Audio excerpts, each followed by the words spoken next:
Like you look at the thing and you say you want to be that, but somewhere in your spirit you feel like I can kind of do that, but I can't do that. And I can't do that, or I'm not sure if I can do that, is the thing that's stopping you from doing that. When I said the Nobel Prize, I promise you. Okay, so watch this. When I say I'm going to win the Nobel Prize, people say what? That's a big one. That's a lot. And when they say that's a big one, that's a lot, what do they mean? You're not qualified, they limitations. So they say it with the limitations, but when I heard it, I didn't hear them. When I heard it, I was like, woo, I'm about to go get this Nobel Prize. I'm about to go get this Nobel Prize. And so when I spoke, I'm about to get this Nobel Prize. I'm about to get this Nobel Prize. I'm about to get this Nobel Prize. I'm about to get this Nobel Prize. I put it out in the atmosphere, and out of nowhere, people start sending me books on people who win the Nobel Prize. They sent me a book of like 100, 200,000 people who won it from the beginning up to now. Then people start calling me and invite me. Hey, E, I don't know if you know it, but we're having a Nobel Prize luncheon in D.C. Are you available? I said, I didn't even know they had a luncheon. I didn't even know like this was an organization. Like I thought I was the only one that said it. No, you're not. So when Harriet started freeing people, she realized you're not the only one and you're not the first one. And they introduced her to the other people that was doing it. When you start believing and start moving, you're going to start getting introduced to opportunities. You're going to start going behind closed doors. You're going to start doing stuff that nobody else is doing. Why? Because don't nobody even know that it's possible. This is just a small group of people that believe that spending time together. Are you hearing what I'm telling you? When I said I wanted to be a billionaire, out of nowhere, I started hooking up with billionaires. I started running into billionaires when I started saying it. I started hooking up with dudes that own NFL teams, not the dudes that play. I started hooking up with dudes that own the NBA team, not the dudes that play. Because I didn't just say it, I believed it. I need you to do me a favor, get rid of all fear.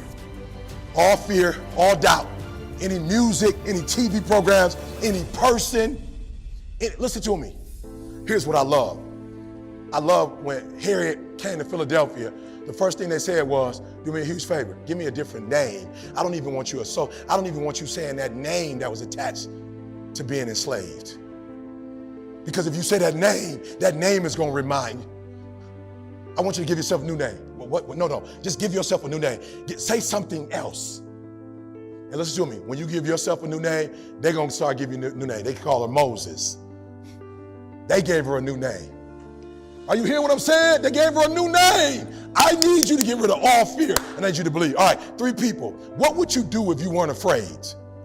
If you really believed that you could do what you said you could do, what would you do differently? Talk to me quickly. What would you do differently?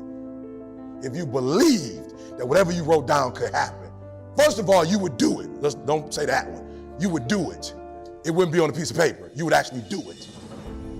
But what would you do that you're not doing right now if you believed? Good. So we're just gonna go. Listen to me very closely. If they're gonna shut the door on us, they're gonna shut the door on us. We're not gonna shut the door on ourselves no more. We're not gonna pre-shut the doors. You feel like we're gonna stop pre-shutting doors. We're gonna stop going, they don't even need to go to that door. Because I already know what they're gonna do with that door. They're gonna shut me down. We're gonna stop pre-shutting doors. And if the doors get shut, they're gonna have to shut it. So we're gonna go where we wanna go. Where would we like to go? What school would you like to graduate from? Where would you like to be an alumni from as a nurse? So we're gonna start with Michigan State. And we're gonna talk to everybody we need to talk to graduate from Michigan State, right? So here's what we're gonna do too, all right? So let's put a date next to that dream you got. Put a date. That's one of the hard things right there. Put a date on it. Right? When are you going to march? Put a where? Put a place. You're going to march from Michigan State University. The Brez. I was listening to my daughter talk to our media consultant last night, and my daughter is like, when she graduates, she got a production she going to be doing. She got a production. So they was like, what's the production like? Give it a name. She already had a name for it. She said, my father graduated from Michigan State. My brother graduated from Michigan State. I'm graduating. We're going to call the production Legacy. I said, ooh, I hope I can get to get it. I hope I get to get in that joker. You know what I'm saying? I hope I get like a 30-second cameo in that boy. And they was talking and they was going through what it's going to look like. I'm like, ooh, I love it. I love it. Like the problem is you looking at the fear side of it and not the faith side of it. Start looking at the face start of it. Start looking at what it would look like if you actually did what you said you wanted to do. Stop looking at what can't happen and start looking at what can happen. I'm so excited. I'm like, yo, this is going to be a fabulous day. You feel what I'm saying? Like, I can't wait. When she started talking about it, I was like, do you graduate in December? She's like, no, May. I'm like, oh, okay. I was hoping it would be in December, like around Christmas. Like, I just wanted to start the new year with that video. What would it look like, guys? Good. What else? What else? What else? What else? What else? What else? Somebody else. What would you do if you didn't put limits on yourself? Write that down. Follow through on your dreams. Follow through. Follow through, y'all. All right, so let me tell you what follow through looks like.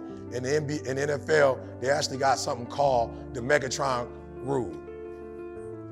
Because a couple years ago, he was in the end zone, caught the ball, came down, but it came out. Right, so they came up with a rule like you got to hold it for so many seconds so we know you got. Do me a favor, y'all. Don't just have the uniform on. Just don't have the look. Don't just be out there catching. Hold on to the doggone thing. Execute. Because if you can't hold on and bring it down, you don't get 7 points for it. And some of you, what you're doing most of it, but you're not doing the most important part. That's executing. That's following through. That's getting it done. You don't get to this level talking. You don't get to this level almost. You don't get to this level doing 70%. You get to this level when you execute. All I's are dotted, all T's are crossed. Is that clear? People respect you when you finish, not when you talk. Some of y'all, you talk too much. Stop talking. You don't have to tell me what you're going to do. Just what? Just do it. You think I'm going to have respect for you because you're talking about it, or you think I'm going to have respect because you do it?